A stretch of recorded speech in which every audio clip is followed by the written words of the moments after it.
Hey, welcome back to Evil's Comics. I'm Evil Mike, and I got another review for you.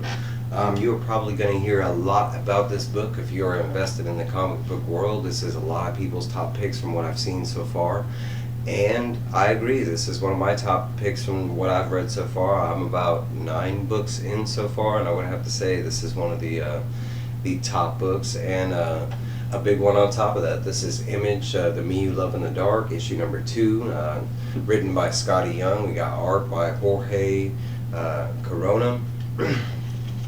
We got colors by Jean-Francois. I'm pretty sure I mispronounced that. We got letters by Nate Piekos of BlamBot. Let's see. In a nutshell, it's about Ro, and Ro is and she's an artist. You could say struggling artist, because she technically is at the moment. Maybe not money wise, but just idea wise.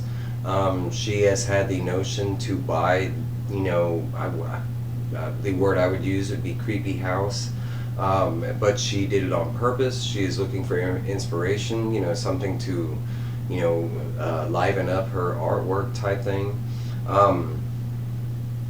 At the end of the first issue and different parts of the first issue, we kind of can get the notion that the house is haunted to some degree, and we kind of get some voices at the end of the first issue from said hauntedness, and that basically leads us into the second issue. We catch up with Ro exactly right after that moment that the voice spoke up. We go through, and Ro is acting like a traditional person during the scenario. She's kind of freaking out.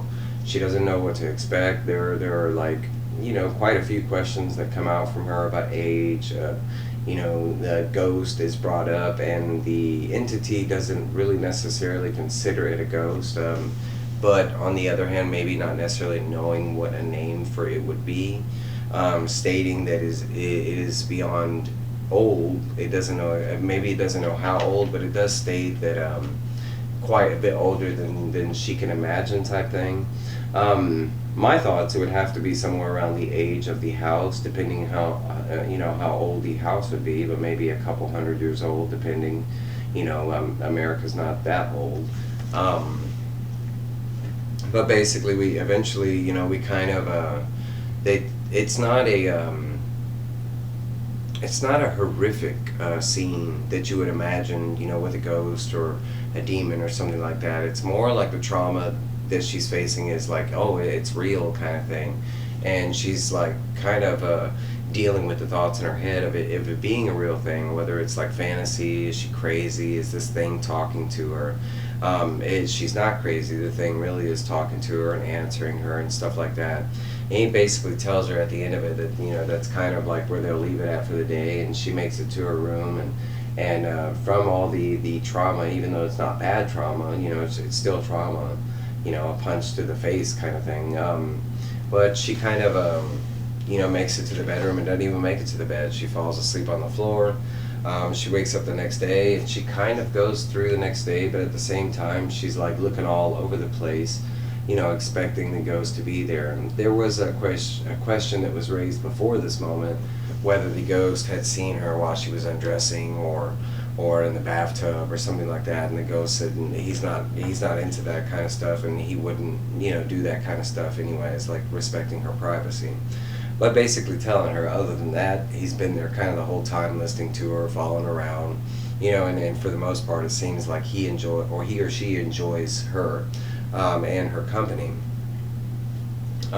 She basically goes throughout the rest of the day, and finally she starts talking to him, and he's just as happy to be talked to and have someone to talk to. And they kind of go through more of like setting up the presence of what they mean to each other in the house kind of thing, and like establishment of rules. But I wouldn't really say rules, it's not really that. But they do get into the topic of why she came to the house, and how I mentioned that she came here to revitalize her artwork, and he touches on that big time.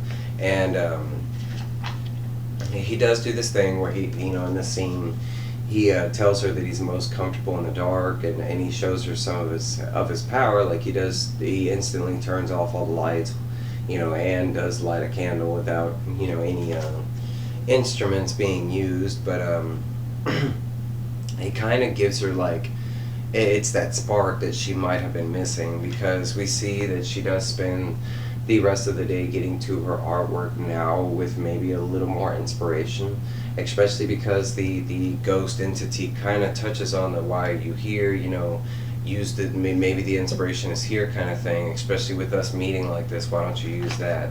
So she does go the next day, and she does start drawing, and eventually she kind of takes what he showed her, and she finishes out the day in the dark drawing, and she eventually does draw and paint a masterpiece as they show, and the hours speed by. She feels like she's finally in her setting, maybe exactly what she's missed, and she finally reaches out to him and basically says, hey, this is how I imagine you, and this is how I picture you. And he even asks her, that's how you see me?